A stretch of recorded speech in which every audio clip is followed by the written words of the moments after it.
हमें तो आवे नहीं, लेकिन एक सुनी भाई उल्टी सीधी एक साखियां है, विचार सुनावन। पूर्वी भाषा की साखी है।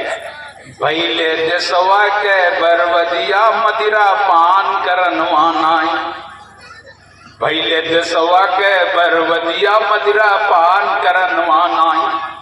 एक शराबी घर से निकला ताड़ी पीने जाई, एक शराबी घर से निकला ताड़ी पीने जाई। ताड़ी पी के गिरा मुई भरा, मुहिमा कुकुर करे मुताई। हो गए दहिया के, हो गई दहिया के दुर्गतिया मदिरा पान करनवानाई। भैले दसवा के बरवदिया मदिरा पान करनवानाई। झूठी है कि सही है? एकदम सच।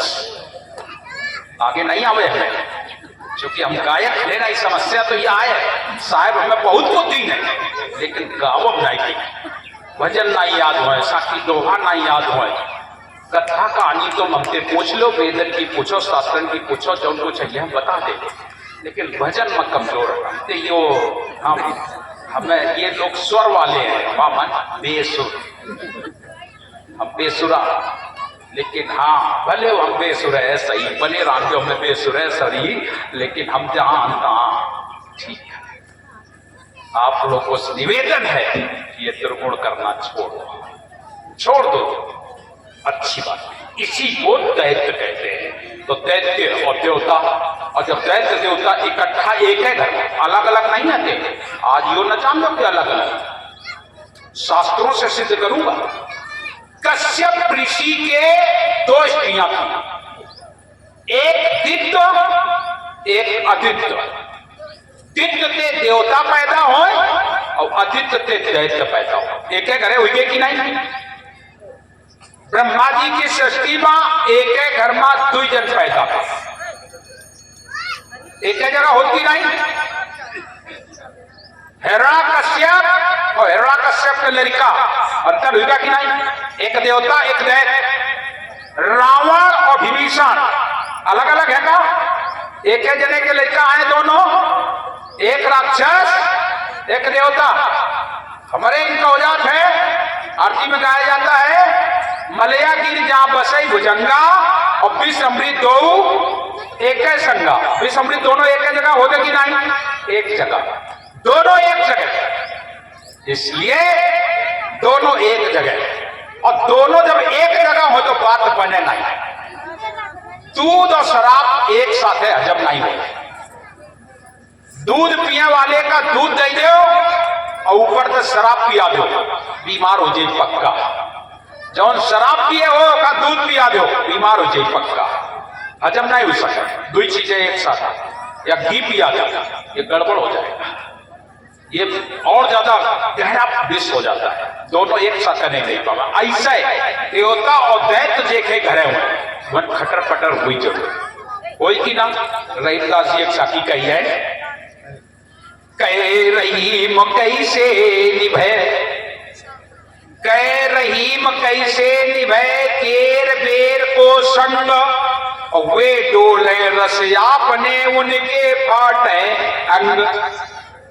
बेरी के पेड़ और केला के पेड़ू होए तो अच्छा बताओ, फिर केला के आपको पत्ता नीक बचिए का? सब फाट जाए। ऐसे पड़ोसी अगर तुम्हारा अच्छा सोए तो फिर कई सोई, फिर तुम्हारे घर के दरवाजा हमेशा बंद रही। अरे भैया पड़ोसी बहुत खराब आदमी, बहुत गाली देते है, पी के आ जाए फिर साहब इतना परेशान करे और कहो हमारे चौतरे पर परो रहा है।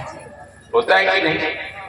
राक्षस और देवता जहां एक जगह होते हैं वहां खटपट होना स्वाभाविक है। और यहां पर हुआ वही कि देवता और दैत्य जब हुए तो दोनों लोग लड़ाई करने लगे, झगड़ा करने लगे, विवादित हो गए। और जब विवादित हो गए तो माता अष्टंगी को बहुत खराब लगा।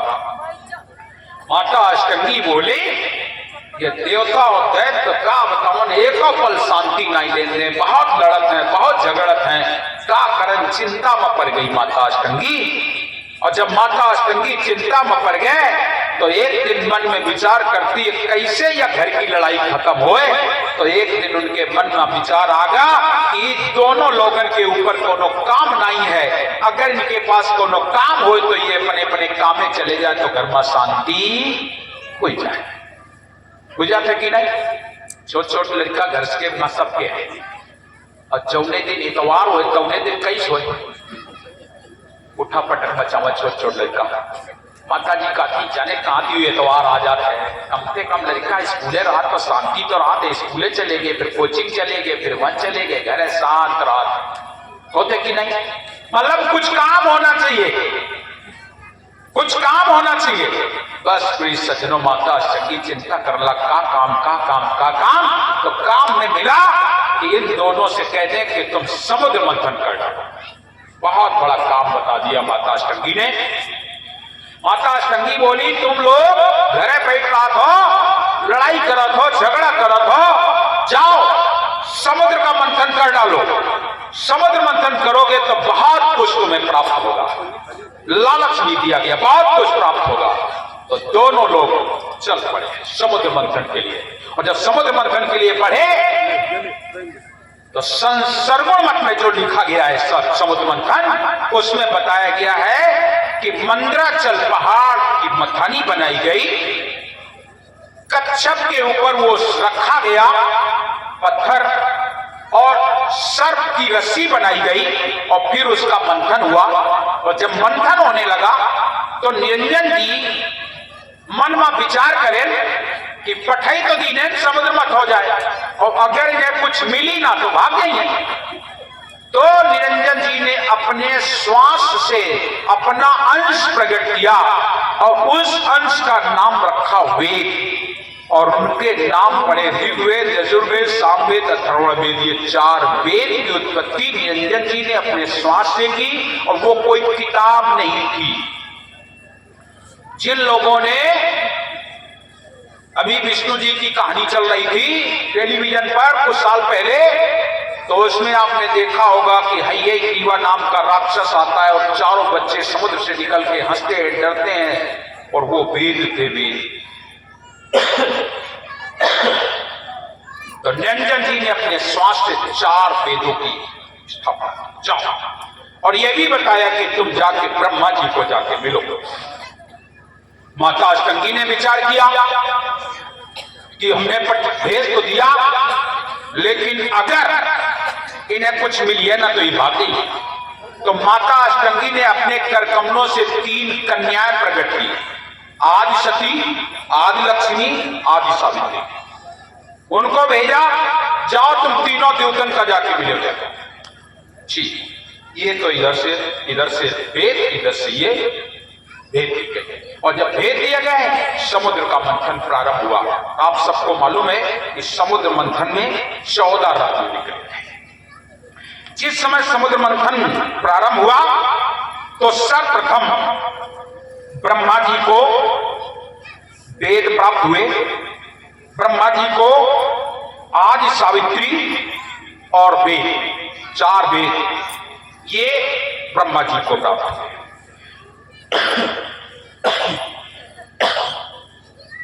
विष्णु जी को क्या प्राप्त हुआ? विष्णु जी को कल्पतरु, कामधेनु, चिंतामणि, कौस्तुभमणि, पारसमणि और महालक्ष्मी, ये चीजें पाई विष्णु जी। और भगवान शंकर ने इनको मिली आदि सावित्री, ये सती और अष्टांग योग। 3 चीजें ब्रह्मा जी को, 6 चीजें विष्णु जी को, 2 चीजें भगवान शिव को। ब्रह्मा जी को 4 वेद और 9 निधियां और सावित्री, ये ब्रह्मा जी ने, 6 चीजें विष्णु जी ने और 2 चीजें भगवान शिव को प्राप्त हुई। ऐसे ये 11 चीजें प्राप्त होती हैं। समुद्र मंथन का कार्य चल रहा है। इसके बाद समुद्र मंथन में 3 चीजें और मिली। कौन कौन से? विष, अमृत और एक कहते हैं घोड़ा। ये 14 रत्न निकले। सारा का सारा सामान लेकर के माता अष्टकी के पास आकर के पहुंच गए। और जब माता अष्टकी के पास पहुंचे जाके, तो माता अष्टकी ने मन में विचार किया, इनका अगर सामान हम ले लेंगे तो ये लोग फिर दोबारा हमारा काम न करें। इसलिए माता अष्टंगी बोली, देखे पास जौन हो अपन अपन अपने अपने पास ले जाओ, अपन अपन ले जाओ, अपन अपन काम करो, हमें नहीं चाहिए कुछ। तीनों लोग अपन अपन सामान ले आए अपने अपने पास। ब्रह्मा जी ब्रह्मलोक ले गए, विष्णु जी विष्णु लोक ले गए, शिव जी कैलाश ले गए और ले जाके अपन अपन चीज शुरू। ब्रह्मा जी के पास वेद थे तो ब्रह्मा जी ने पूछा वेदों से, तो सुनाओ ईश्वर के बारे में, परमात्मा के बारे में। तो ब्रह्मा वेद पढ़न जब लागा, वेद पढ़त घन भयो अनुरागा। और वेद कहे पुरुष एक आई, और है निराकार को जानत नहीं। ब्रह्मा जी बोले, माता जी से हमने बार बार पूछो, हमें एक बार नहीं बताए, और आज तुम फिर कह रहे हो कि ब्रह्मा जी बता रहे, कह रहे कि ब्रह्मा वेद पढ़न जब लागा, वेद पढ़त कनभान लागा, वेद कहा पुरुष से कहा निराकार को जानत नहीं, और तुम कह रहे हो कोई निराकार है और माता जी नहीं बताई। तो माता जी के पास पहुंचे, तब ब्रह्मा पूछल महतारी। ब्रह्मा जी माता जी के पास पहुंचे और पूछ रहे, तब ब्रह्मा पूछल महतारी, और को तुर पुरुष का कर तुम नारी। आज सही सही बताओ कि तुम्हार पुरुष को आई, तुमके की पत्नी आई। इधर निरंजन जी जब इन सबको राज्य प्रदान करके चले गए तो ये कह के गए थे कि मेरा भेद किसी को मत बताना, मेरा भेद मत बताना, नहीं तो खेल सब बिगड़ जाएगा, इसलिए मेरा भेद बिल्कुल मत बताना। ठीक है। अब माता जी के पास पहुंचे, ब्रह्मा जी पूछ रहे हैं कि तुम मुझे बताओ। तब ब्रह्मा पूछल मैं तारी को तुर पुरुष का कर तुम नारी, तुम के की पत्नी हो, तुम्हार पति कौन आए। माता अष्टंगी बोली, हमसे कहते बताओ नाम, ये बेर बेर पूछ रहे तो का करन।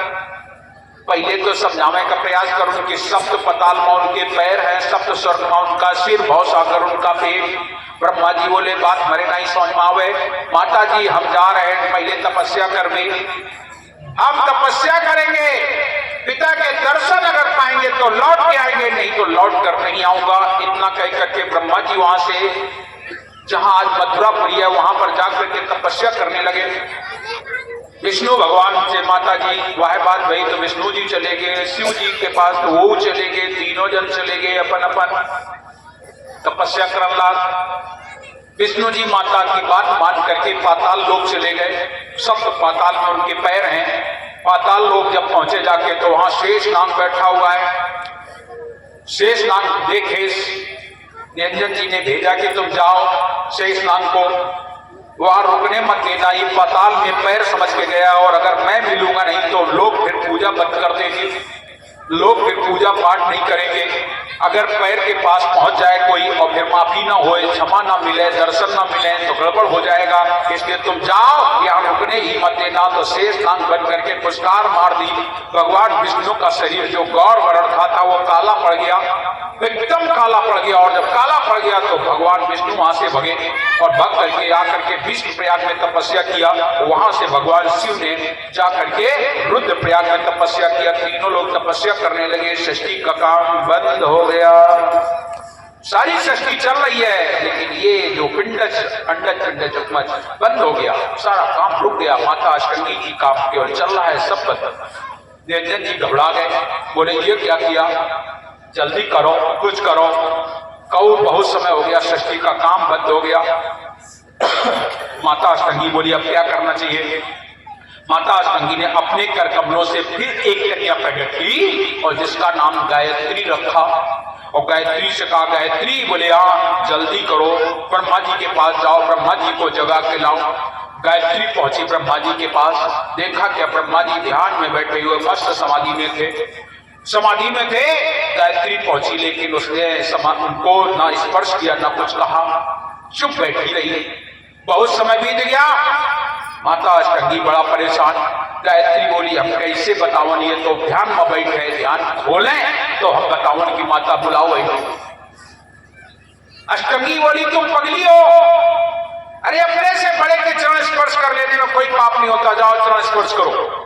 जैसे का चरण स्पर्श करो, गायत्री ने जाकर के ब्रह्मा जी के चरण स्पर्श किए और जैसे चरण स्पर्श किए वैसे समाधि भंग हो गई। इसलिए जब कभी कोई व्यक्ति अगर ध्यान में बैठा हो तो उसके चरण स्पर्श नहीं करना चाहिए, नहीं करना चाहिए। आज ब्रह्मा जी ध्यान में बैठे थे और गायत्री ने जाकर के चरण स्पर्श किए और जैसे चरण स्पर्श किए वैसे उनकी तपस्या भंग हो गई और जैसे भंग हुई दृष्टि खुली, देखा तो सामने गायत्री खड़ी थी। गायत्री को देख करके ब्रह्मा जी बड़ी क्रोध में बोले, ऐ दुष्ट पापी, तूने मेरी समाधि को भंग किया, मैं तुझे श्राप देता हूं। गायत्री बोली, श्राप दो चाहे वरदान, पहले एक बात मार सुन लो, फिर जो मर्जी है तो दो। बोले बता। बोले माता जी ने भेजा है कि ब्रह्मा जी को जगा के लाओ, तो तुम्हारे पास मैं आई हूं। अब श्राप दो चाहे वरदान दो, तुम जानो तुम्हारी माता जी जाने। जैसे ये बात कही तो ब्रह्मा जी चुप हो गए कि अगर अब श्राप देता हूं तो माता जी का और बड़ा अपमान हो जाएगा, इसलिए चुपचाप। बोले कैसे आई हो? बोले माता जी ने कहा है कि ब्रह्मा जी को जगा के ले आओ, इसलिए मैं आया हूं। तो ब्रह्मा जी बोले, हम तो कही के आए हैं कि जब तक पिताजी के दर्शन नहीं होंगे तब तक मैं वापस नहीं आऊंगी। कैसे वापस आऊं? मुझे तो पिता के दर्शन नहीं हुए, मैं नहीं जाऊंगा। तो ना जाओ तो तुम जानो।